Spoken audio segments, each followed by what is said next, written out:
Some people say being transgender is a mental disorder.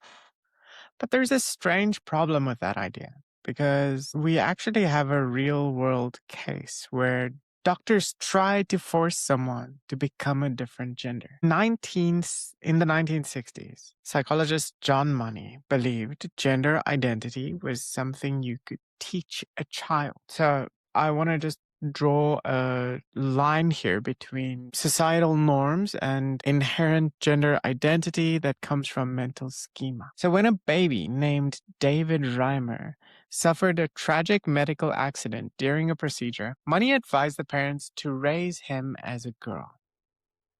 Note me using him and not her. Money's theory was simple.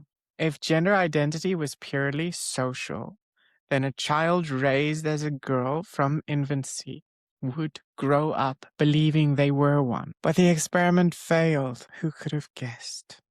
Completely.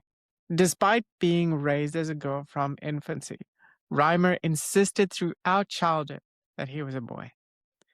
Eventually, he transitioned back to living as male.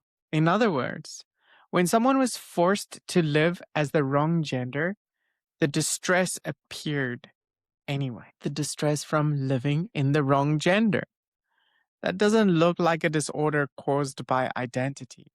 It looks like a disorder, the disorder of distress from forced societal conditions. It looks like the distress came from being forced to live as the wrong gender, one that was not asserted by the individual. And that raises a bigger question.